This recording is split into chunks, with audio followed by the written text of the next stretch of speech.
Hello everyone, welcome back to my channel. हमने अलग अलग राज्यों के टीईटी के लिए हिंदी और इंग्लिश की एक टेस्ट सीरीज शुरू की है, जिसमें हम लोग डेली अलग अलग टॉपिक्स पर 50-50 क्वेश्चंस करते हैं। तो ये 50 क्वेश्चन आपको एग्ज़ाम की तैयारी के लिए बहुत ज़्यादा इम्पॉर्टेंट है। ज़रूरी नहीं है कि यही क्वेश्चंस आपको एग्ज़ाम में आएंगे, पर जो टाइप ऑफ क्वेश्चंस हैं उनको जब आप सॉल्व करेंगे तो उससे आपको एक आइडिया लगेगा कि हाँ, ऐसे क्वेश्चन सॉल्व किया जाता है।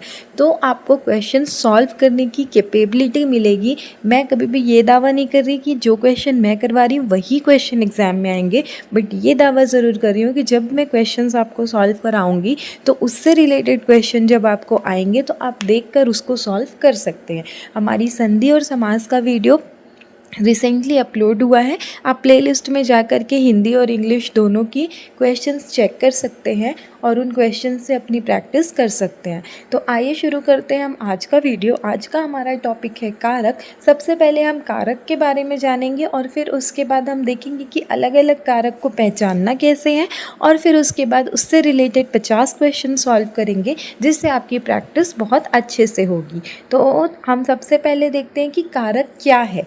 तो कारक के बारे में एक क्वेश्चन सबसे पहले आता है कि कारक को क्या कहा जाता है या परसर्ग किसे कहते हैं।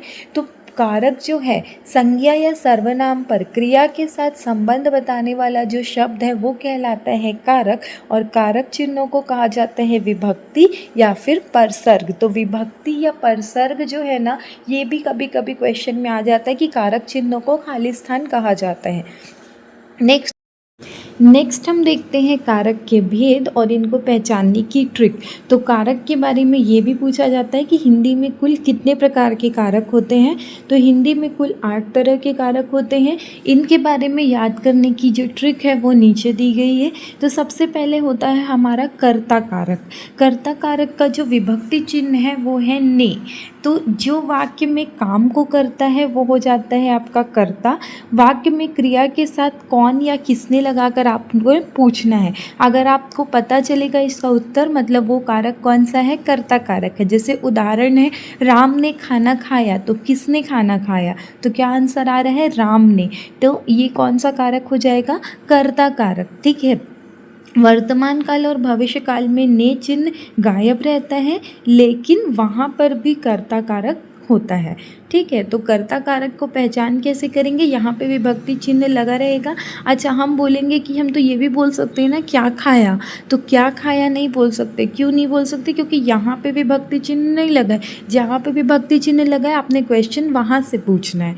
ठीक है। नेक्स्ट कारक में जाते हैं, वो होता है कर्म कारक। कर्म कारक का विभक्ति चिन्ह होता है को। जिस व्यक्ति या वस्तु पर क्रिया का प्रभाव पड़ता है तो उसको कहा जाता है कर्म कारक। तो क्रिया के साथ क्या या किसको लगाकर आपने पूछना है कि कौन सा कारक है। तो आप यहाँ पे पूछेंगे, देखेंगे माँ बच्चे को सुला रही है, तो किसको सुला रही है, बच्चे को। तो कर्म हो रहा है ना, तो वो कौन सा कारक हो जाएगा, कर्म कारक। ठीक है, बच्चे को सुला रही है। अब यहाँ पे भी हम देखेंगे कौन सुला रहा है नहीं पूछेंगे। क्यों नहीं पूछेंगे, क्योंकि कारक कहाँ लगा है, यहाँ नहीं लगा है, बच्चे के साथ लगा है। तो आप जब बच्चे के साथ लगाएंगे तब आपको पता चलेगा कि ये कर्म कारक है। नेक्स्ट क्वेश्चन है करण कारक। तो करण कारक होता है से या के द्वारा, मतलब जिस साधन की मदद से काम को अंजाम देते हैं वो होता है करण कारक। और से का मतलब जुड़ाव या साधन होता है। जैसे वो बस से स्कूल गया, तो कारक कहाँ पे लगा है, से में विभक्ति लगी है। तो आप पूछेंगे वो कैसे गया स्कूल, तो कैसे गया, बस से गया। जाने का साधन क्या है, बस है। तो ये कौन सा कारक होगा, करण कारक। अगला सवाल है संप्रदान कारक। तो संप्रदान कारक का विभक्ति चिन्ह होता है के लिए या को। तो जिसके लिए कोई काम किया जाए या जिसको कुछ दिया जाए वो कौन सा कारक हो जाता है, संप्रदान कारक। आपको ट्रिक याद रखनी है, जहाँ दान देने का भाव हो, मतलब कोई चीज़ हमेशा के लिए दे दी जाए, वहाँ पे होता है संप्रदान कारक। जैसे कि मैंने मोहन के लिए चाय बनाई, तो विभक्ति चिन्ह क्या आ रही है, के लिए। तो के लिए क्या हो जाएगा आपका, संप्रदान कारक। और अपवाद क्या है, राजा ने गरीबों को कंबल दिए, तो यहाँ दान हो रहा है ना, तो जहाँ पे दान होता है, कोई चीज़ आपको किसी को हमेशा के लिए देनी है, तो वहाँ पे क्या हो जाएगा, संप्रदान कारक, वहाँ पे आपका कर्म कारक नहीं होगा। नेक्स्ट क्वेश्चन देखते हैं, अपादान कारक। तो अपादान कारक का मतलब होता है अलग होना, यहाँ पे से विभक्ति है, तो जहाँ पर एक वस्तु दूसरी वस्तु से अलग होती है ना, वहाँ पे होता है अपादान कारक। इसकी ट्रिक याद रखनी है कि जहाँ अलगाव हो, डर हो, लज्जा हो या तो फिर तुलना हो, वहाँ पे अपादान कारक होता है। जैसे प्रश्न बहुत बार पूछता है, गंगा हिमालय से निकलती है, पेड़ से पत्ते गिरे, तो गंगा हिमालय से निकल के अलग हो गई, इसीलिए वो कौन सा कारक हो जाएगा, अपादान कारक। पेड़ से पत्ते गिरे, तो पत्ते पेड़ से टूट के अलग हो गए, तो वहाँ पे अलगाव हुआ, इसीलिए कौन सा कारक हो जाएगा, अपादान कारक। डर और तुलना के लिए, वो शेर से डरता है, सीता गीता से सुंदर है, तो ये दोनों में भी आपका कौन सा कारक आता है, अपादान कारक। तो हमने ये तो याद रखना ही पड़ेगा, अगर आप याद नहीं रख पाओगे तो फिर क्वेश्चंस नहीं बनेंगे। आपको याद रखना है कि कहाँ पर कौन सा कारक होता है। अगला सवाल है संबंध कारक। तो संबंध कारक होता है का, के, की या रा, रे, री, दो के बीच जब हम रिश्ता बताते हैं तो वहाँ पे होता है संबंध कारक। तो आपने क्या करना है, प्रश्न पूछना है कि किसका या किसकी। अगर प्रश्न पूछने पे उत्तर मिलता है तो वो संबंध कारक है। जैसे ये राहुल की किताब है, ठीक है, तो किसकी किताब है, राहुल की, तो किसकी का आंसर मिल रहा है, मतलब क्या है, ये संबंध कारक है। अगला सवाल देखते हैं, अगला कारक देखते हैं, ये है अधिकरण कारक। तो अधिकरण कारक जो रहता है वो होता है क्रिया होने के स्थान या समय को बताए। तो यहाँ पर कहाँ या कब का बोध होता है, वो होता है अधिकरण कारक। आपने नॉर्मली क्या देखना है पता है, जहाँ पर आधार हो, जैसे कि मेज पर पुस्तक रखी है, तो मेज एक आधार है, उसके ऊपर पुस्तक रखी है, तो ये कौन सा कारक हो जाएगा, अधिकरण कारक। आपने याद ये रखना है कि यहाँ पर क्या रखी है वो भी तो है ना, पर क्या के साथ विभक्ति नहीं लगी है, विभक्ति किसके साथ रखी है, किस पर रखी है, तो मेज़ पर रखी है, तो किस का आंसर मिल रहा है, ये अधिकरण कारक है। जहाँ पे आपको स्थान या समय का बोध हो वो होता है अधिकरण कारक। जैसे कि परीक्षा मार्च में होगी, तो परीक्षा कब होगी, समय पता चल रहा है, तो ये अधिकरण कारक है। अगला सवाल देखते हैं, संबोधन कारक। सबसे सिंपल रहता है क्योंकि यहाँ पे किसी को पुकारने के लिए संबोधन वाचक चिन्ह के साथ रहेगा, तो आपको पता चल जाएगा कि ये संबोधन कारक है। इसमें ये, अरे, ओ ऐसा आएगा, अरे तुम कब आए, तो यहाँ पे संबोधन वाचक चिन्ह आपको दिखेगा ना, विस्मयादि बोधक, तो इसको बोला जाता है संबोधन कारक। तो ये थे हमारे 8 कारक। अब हम आइए आगे देखते हैं मास्टर ट्रिक्स। तो करण और अपादान का डर खत्म करना है। तो आप देखेंगे कि कभी कभी करण कारक में भी से आता है और उसमें भी से आता है, अपादान में भी, लेकिन कहाँ पे आपको करण लगाना है और कहाँ पे अपादान लगाना है। तो अगर आप हाथ में पेन लेकर लिख रहे हो, तो पेन से लिख रहे हो, तो वो हाथी में है, तो वो क्या हो जाएगा, करण कारक, किससे लिख रहे हैं। और अगर पेन आपके हाथ से गिर जाएगा, तो पेन हाथ से गिर गई तो अलग हो गया, तो वो होता है अलगाव कारक, तो अपादान कारक। देने का भाव, जब देना शब्द आए और वस्तु वापस नहीं लेनी है, तो हमेशा कौन सा कारक हो जाएगा, संप्रदान कारक। और कंपैरिजन में कौन सा कारक होता है हमारा, अपादान कारक होता है। तो जहाँ पर भी कंपैरिजन हो, तुलना हो, तो वहाँ पर आपने क्या करना है, अपादान कारक लगा देना है। जैसे हिमालय विंध्याचल से ऊंचा है, तो दो चीज़ के बीच तुलना हो रही है, तो क्या हो जाएगा, वो अपादान कारक। ये अब शुरू करते हैं क्वेश्चन सॉल्व करना। तो सबसे पहला प्रश्न है, निम्नलिखित में से कौन सा कारक चिन्ह की दृष्टि से असंगत है, कर्ता, ने, कर्म, को, करण, से या अधिकरण का। तो कौन सा कारक उस चिन्ह में नहीं बैठता है, तो कर्ता जो है वो ने कारक में आता है, कर्म भी को कारक में आता है और करण से में आता है, ये तीनों सही है। पर अधिकरण का कारक चिन्ह में या पर होता है, का नहीं होता है, तो ऑप्शन नंबर डी इसका सही आंसर हो जाएगा। नेक्स्ट क्वेश्चन है, हिंदी में कारक के कितने भेद है। ऑप्शंस हैं 6, 7, 8 या 9। तो हमने पढ़ा था हिंदी में कारक 8 प्रकार के होते हैं, तो ऑप्शन नंबर सी इसका आंसर हो जाएगा। अब ये याद रखिएगा कि संस्कृत में मुख्य रूप से 6 कारक माने जाते हैं, पर हिंदी में जो है वो 8 कारक है। अगला सवाल है, कारक चिन्हों की पहचान की दृष्टि से असंगत वाक्य कौन सा है। गौरव सोहन से छोटा है, माँ के लिए दवा ले आओ, रमेश कमरे में बैठा है या मैंने उसे तार के द्वारा सूचित किया। तो कारक चिन्ह हम जैसे पहचानते हैं उसकी दृष्टि से असंगत वाक्य है गौरव सोहन से छोटा है। यहाँ तुलना की गई है और तुलना करने में कौन सा कारक होता है? अपादान कारक। संप्रदान में कारक चिन्ह होता है के लिए, अधिकरण में होता है में और करण में होता है द्वारा। तो ये सब संगत है, पर गौरव सोहन से छोटा है यहाँ पे से अलगाव के लिए नहीं बल्कि तुलना के लिए यूज़ हुआ है, इसलिए ये क्या है? आपका असंगत है। अगला सवाल है उसने टेढ़ी चाल चली, वाक्य में कौन सा कारक है? तो यहाँ पे देखिए आप क्या प्रश्न पूछेंगे, किसने चली, है ना। तो कर्ता, कर्म, करण या संबंध। तो किसने चली मतलब कर्ता ने चली, तो कौन सा कारक हो जाएगा? कर्ता कारक। चली क्रिया का करने वाला उसने, वह ने है तो वो कर्ता है और चली क्रिया है। कर्म क्रिया के प्रभाव को दिखाता है तो करण साधन को दिखाता है और संबंध जो रहता है वो दो पदों के जुड़ाव को दिखाता है।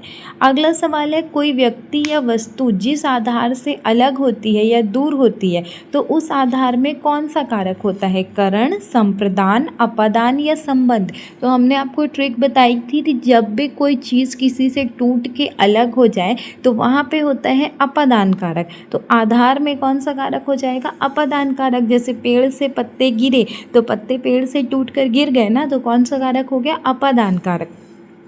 ठीक है। संप्रदान कारक क्या होता है? दान देने के लिए, जहाँ पर चीज़ आपके हाथ से गई और हमेशा के लिए चली गई तो वो होता है संप्रदान कारक। अगला सवाल है मैं तुमसे टेलीफोन पर बात करूँगा। तो टेलीफोन पर किस कारक में प्रयुक्त हुआ है? तो किस पर बात कर रहे हैं? टेलीफोन पर बात कर रहे हैं तो कौन सा कारक हो जाएगा? करण कारक। बात करने का साधन है, पर लगा हुआ है, पर टेलीफोन के द्वारा बात करूँगा, इसीलिए यहाँ पे कौन सा कारक है? करण कारक। अधिकरण कारक जो है वो स्थान और समय बताता है। कर्म कारक जो है वो क्रिया का प्रभाव बताता है और अपादान कारक जो है वो अलगाव, तुलना या लज्जा या शर्म या डर बताता है।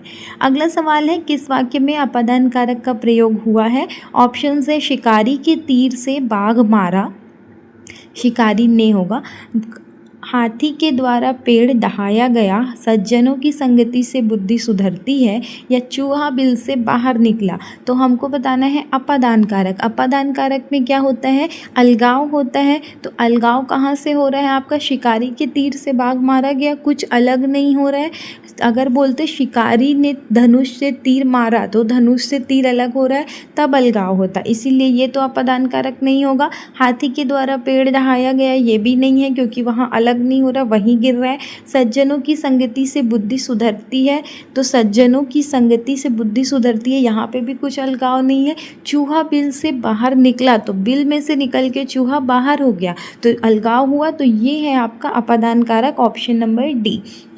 ठीक है। ए और बी जो है वो करण कारक है और ऑप्शन नंबर सी, एक शिकारी के तीर से बाघ मारा गया, किससे मारा? शिकारी से, तो ये करण कारक है। हाथी के द्वारा पेड़ दहाया गया तो ये भी करण कारक है और ऑप्शन नंबर सी, सज्जनों की संगति से बुद्धि सुधरती है, ये है आपका साधन के रूप में यूज़ हुआ है। ठीक है, तो सी भी आपका यहाँ पे करण कारक हो जाएगा। अगला सवाल देखते हैं अपादान कारक के साथ कौन सी विभक्ति होती है? ये तो आपको याद रखना पड़ेगा, द्वितीय, तृतीय, चतुर्थी या पंचमी। तो अपादान कारक के साथ हमेशा पंचमी विभक्ति होती है। ऑप्शन नंबर डी इसका करेक्ट आंसर हो जाएगा। संस्कृत और हिंदी व्याकरण के क्रम के अनुसार अपादान जो है वो 5वें पे होता है। पहले पे होता है कर्ता, दूसरे पे होता है कर्म, तीसरे पे होता है करण, चौथे पे होता है संप्रदान और 5वें पे होता है अपादान। ठीक है। अगला विकल्प आपको देखना है द्वितीय कर्म, तृतीय करण, चतुर्थी जो है वो संप्रदान। अगला सवाल है शिक्षक ने पाठ पढ़ाया, इस वाक्य में कौन से कारक का प्रयोग हुआ है? ऑप्शन है कर्म, करण, अपादान या इनमें से कोई नहीं।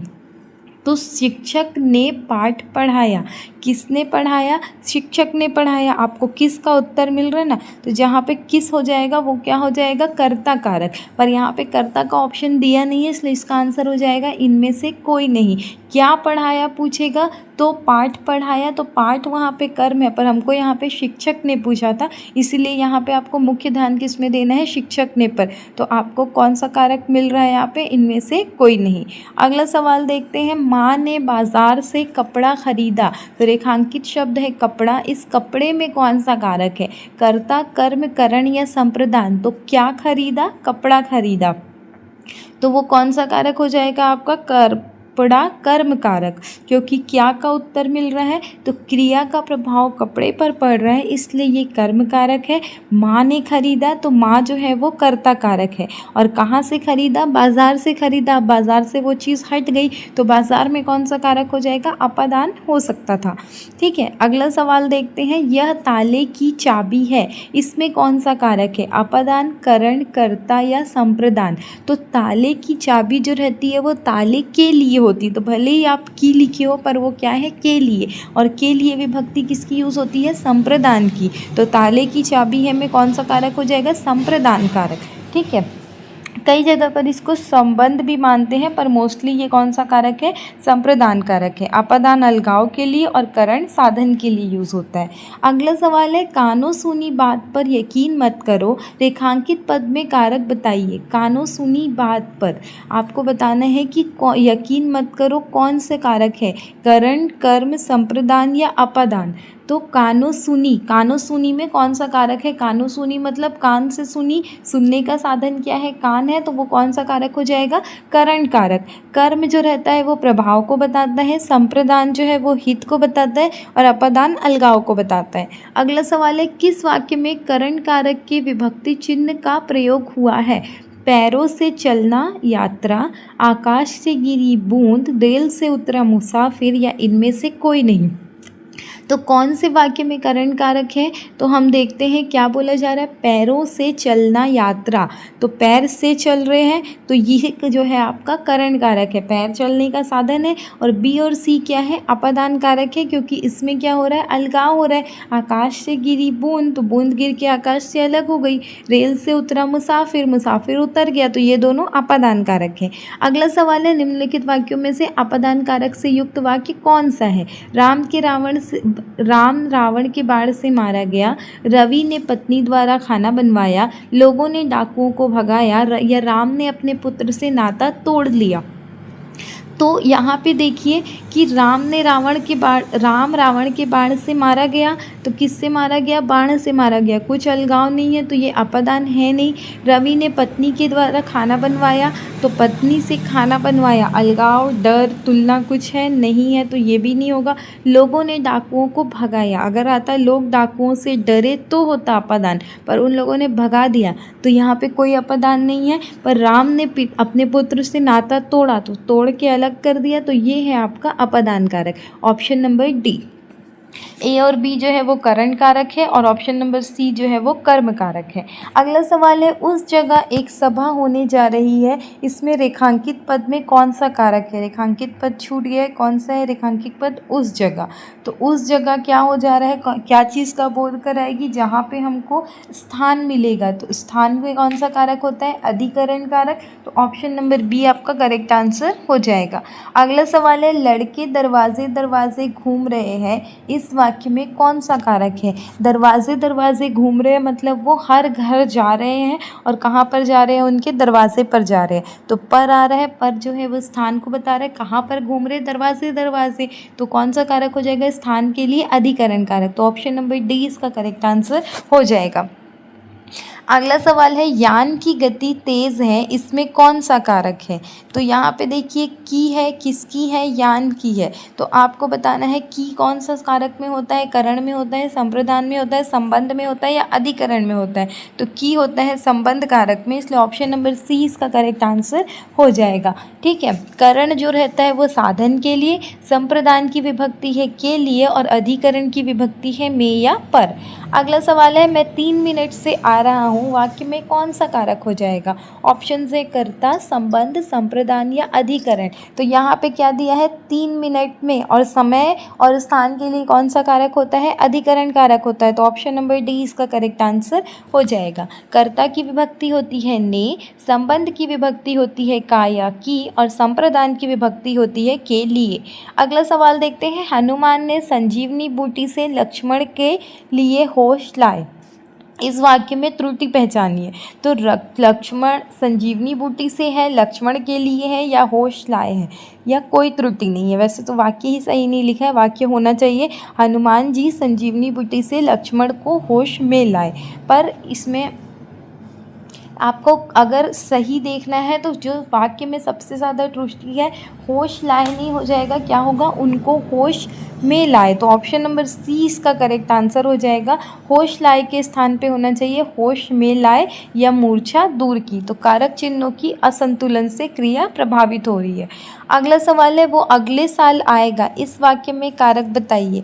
तो कब आएगा, अगले साल, समय बता रहा है, तो समय में कौन सा कारक होता है, कर्ता, कर्म, अधिकरण या संबंध। तो समय में होता है अधिकरण। तो ऑप्शन नंबर सी इसका आंसर हो जाएगा। कर्ता की विभक्ति होती है ने, कर्म की विभक्ति होती है को, और संबंध की विभक्ति होती है का या की। अगला सवाल है राम की गाय चरती है, इस वाक्य में कौन सा कारक है, कर्ता, कर्म, संबंध या अधिकरण। तो विभक्ति क्या है, की, का, और की विभक्ति किस में होता है, संबंध कारक में। तो ऑप्शन नंबर सी इसका करेक्ट आंसर हो जाएगा। यहाँ गाय का राम के साथ मालिकाना हक है। तो राम में की ये क्या है, विभक्ति है जो संबंध कारक की पहचान है। कर्ता कारक की विभक्ति चिन्ह होती है ने। तो राम क्रिया नहीं कर रहा है बल्कि गाय के साथ उसका संबंध बता रहा है, इसीलिए हम कर्ता कारक नहीं लेंगे। कर्म की विभक्ति होती है को। तो क्रिया का प्रभाव राम पर नहीं पड़ रहा है, इसीलिए हम लोग कर्म कारक भी नहीं लेंगे। और अधिकरण, इसका चिन्ह क्या होता है, में या पर। तो जो यहाँ पे है ही नहीं, यहाँ पे विभक्ति क्या है, की। अगला सवाल है उससे अच्छे तो आप है, इस वाक्य में कौन सा कारक है, करण, अपादान, संप्रदान या संबंध। तो देखिए उससे अच्छे आप हैं, क्या हो रहा है, तुलना हो रहा है। तो तुलना करने के लिए कौन सा कारक होता है आपका, अपादान कारक। तो ऑप्शन नंबर बी इसका करेक्ट आंसर हो जाएगा। अगला सवाल देखते हैं हम लोग। अगला सवाल क्या दिया है, उसने उसे छल से पराजित किया, इस वाक्य में कौन सा कारक है, करण, कर्म, अपादान या संबंध। तो यहाँ पे देखिए आपको किसका आंसर मिल रहा है, किसने पराजित किया, किसने पराजित किया, उसने। तो किस का जब आंसर मिलता है तो वो कौन सा कारक होता है, करण कारक होता है। ठीक है, यहाँ छल पराजित करने का एक माध्यम है और से विभक्ति यहाँ साधन का बोध करा रही है, इसलिए ये कौन सा कारक है, करण कारक है। कर्म कारक क्यों होगा, उसे कर्म है लेकिन वाक्य का मुख्य बल क्या है, छल है, तो से विभक्ति है, इसीलिए यहाँ पे आप कर्म कारक नहीं लेंगे। अलगाव और संबंध है नहीं तो अपादान और संबंध कारक का मतलब नहीं बैठता। अगला सवाल है वो चम्मच से चावल खाता है, इस वाक्य में चम्मच क्या है, तो चम्मच क्या है आपका, कर्ता है, कर्म है, साधन है या संप्रदान है। तो आप देखिए हाथ चम्मच से खा रहा है, हाथ से खा रहा है, कांटे से खा रहा है, छुरी से खा रहा है, तो उसकी मदद से खा रहा है ना, तो वो क्या हो जाएगा, साधन हो जाएगा। ऑप्शन नंबर सी।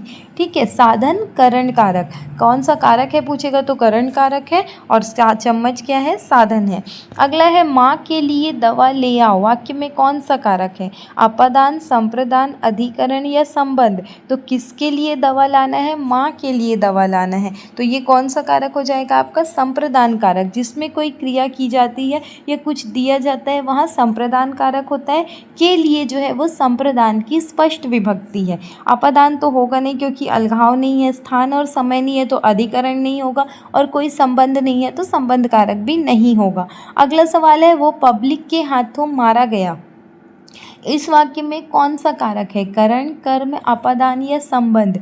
तो किसके हाथों मारा गया, पब्लिक के हाथों मारा गया। तो ये क्या बता रहा है आपका, करण बता रहा है, के हाथों मतलब हाथ के द्वारा, तो साधन है ना, तो साधन से आपका कौन सा कारक आता है, करण कारक आता है। कर्म कारक क्यों नहीं होगा, क्योंकि कर्म जो है वो यहाँ पे वह है, पर प्रश्न आपको माध्यम पूछ रहा है। अपादान यहाँ कोई अलगाव नहीं है, संबंध यहाँ कोई संबंध नहीं है, इसीलिए ये कारक हो जाएगा करण कारक। अगला सवाल है हरि मोहन को रुपए देता है, इस वाक्य में कौन सा कारक है, कर्म, संप्रदान, करण या अपादान। तो अब आप यहाँ पे देखिए कि आपको क्या बोला जा रहा है, स्थायी रूप से दे दी गई है, हरि मोहन को रुपए दे रहा है। अगर उधार देता है बोलता तो कोई बात अलग होती, पर यहाँ पे देता है बोल रहा है तो दे जाने के लिए हम कौन सा कारक लेते हैं, संप्रदान कारक। अगला सवाल देखते हैं गंगा नदी गंगोत्री से निकलती है, तो इसमें कौन सा कारक है। तो आप बिना देखे जब निकलती है, गिरती है, टूट के अलग होती है तो वहाँ से अलग हो जाती है। तो आपको अलगाव के लिए कौन सा कारक लेना है? अपादान कारक। ऑप्शन नंबर बी हो जाएगा। ठीक है। करण, गंगोत्री कोई साधन नहीं है। हम ऐसा नहीं बोल रहे कि गंगोत्री से कोई काम हो रहा है, वहाँ से वो निकल जा रही है तो गंगोत्री कोई काम नहीं कर रही, इसलिए वहाँ पे साधन नहीं है तो करण कारक नहीं होगा। लेना देना है नहीं तो संप्रदान नहीं होगा, और स्थान समय है नहीं, लेकिन इसीलिए यहाँ पे आपका अधिकरण कारक नहीं होगा। अगला सवाल है, ये मेरा चश्मा है, इस वाक्य में कौन सा कारक है? तो हम यहाँ पे चश्मा बता रहे हैं ना कि किसका है, तो अपने से संबंध बता रहे, तो ये हो जाएगा संबंध कारक। ऑप्शन नंबर सी इसका करेक्ट आंसर हो जाएगा। नेक्स्ट क्वेश्चन है, अरे गुलाबो झाड़ू ठीक से लगा, इस वाक्य में कौन सा कारक है? तो अरे बोल रहे हैं, मतलब हम क्या कर रहे हैं? संबोधन कर रहे हैं, तो कौन सा कारक हो जाएगा? संबोधन कारक हो जाएगा। कर्ता, गुलाबो कर्ता हो सकती है, पर क्योंकि यहाँ अरे है इसलिए ये अरे ही संबोधन कारक को बताएगा। कर्म, झाड़ू कर्म है, पर वाक्य के शुरू में क्या हो रहा है? हम पुकार रहे हैं, इसीलिए ये संबोधन कारक है। और किससे लगा रही है? तो वो झाड़ू से लगा रही है, ठीक से लगा रही है, तो वहाँ पे साधन तो है नहीं, करण की ओर संकेत होगा, लेकिन आपको ध्यान किस में देना है? संबोधन में। जब शुरू में ही वहाँ संबोधन हो गया तो आपने संबोधन कारक को पकड़ना है। अगला है, हे भाई मुझे बचाओ, इस वाक्य में कौन सा कारक है? तो यहाँ तो आँख बंद करके लगा सकते हो। हे भाई आप बोल रहे हो, मतलब आप किसी को बुला रहे हो, तो वह संबोधन कारक है। तो नेक्स्ट क्वेश्चन देखते हैं। नेक्स्ट क्वेश्चन हमारा है, मेरे घर से आपका घर 5 किलोमीटर दूर है, घर से में कौन सा कारक है? तो मेरे घर से आपका घर, हम क्या कर रहे हैं? यहाँ पे तुलना कर रहे हैं, तो तुलना करने में कौन सा कारक होता है? अपादान कारक। तो ऑप्शन नंबर बी इसका करेक्ट आंसर हो जाएगा। जहाँ दूरी बताई जाती है और एक ऐसा स्थिर बिंदु, घर से दूरी मापने के कारण कौन सा कारक हो जाएगा? अपादान कारक। करण कारक, यहाँ पर घर तो कोई साधन नहीं है जिसमें आप करण कारक बताएंगे।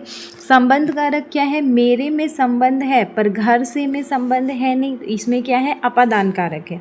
और अधिकरण में क्या होता है? आपको वहाँ पे से विभक्ति होती है, लेकिन यहाँ पर आपका अधिकरण कारक नहीं है। अगला सवाल देखते हैं। अधिकरण कारक में स्थान या समय का बोध होता है, पर यहाँ पे तुलना हो रही है ना। नेक्स्ट क्वेश्चन देखते हैं। अन्य पुरुष एक वचन में सर्वनाम का संप्रदान कारक रूप क्या होगा? ऑप्शंस हैं उन्हें, उसको, उनसे या उसके लिए।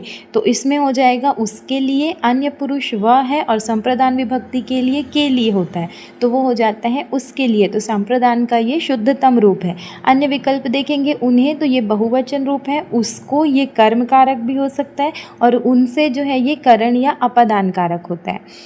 अगला सवाल है, राजा सेवक को कंबल देता है, इसमें सेवक को कंबल देता है रेखांकित पद में कौन सा अलंकार है? कर्म, संप्रदान, करण या अपादान। तो यहाँ पे देखिए, आप सेवक को दे रहे हैं कंबल, दान कर रहे हैं, तो दान करने के लिए कौन सा कारक आता है? संप्रदान कारक। तो ऑप्शन नंबर बी इसका करेक्ट आंसर हो जाएगा।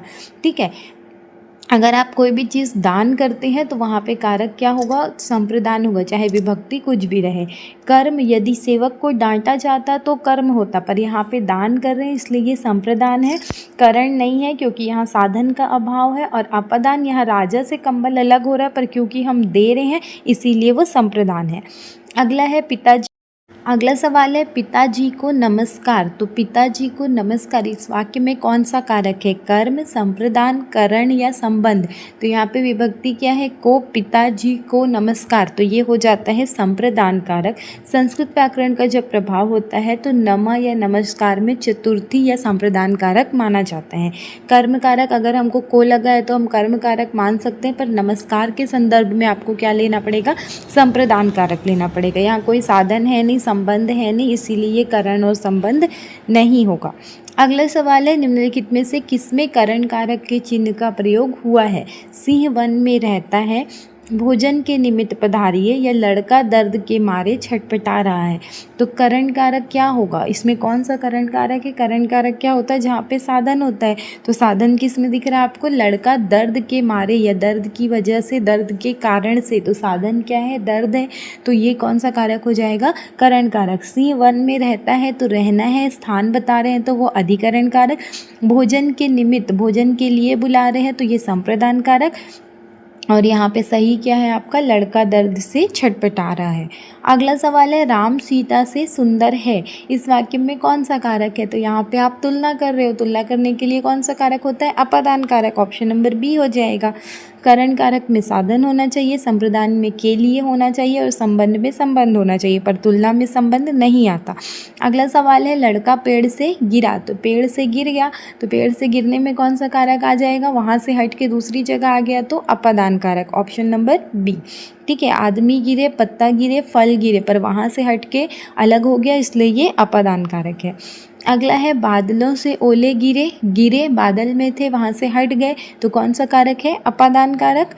अगला सवाल देखते हैं मुख्य अतिथि के सम्मान में ये आयोजन किया गया है, इस रेखांकित शब्द में कौन सा कारक है, अधिकरण, संबंध, संप्रदान या कर्म। तो क्वेश्चन शायद छूट गया है, देखते हैं कि अधिकरण कारक, सम्मान में कारक का उपयोग कहाँ होता है आपका, पहचान बताने के लिए, तो इसीलिए यहाँ पे अधिकरण का भाव है कि यहाँ सम्मान के साथ जुड़ा है, पर हमसे पूछा है में, इसीलिए में जो है वो अधिकरण कारक है।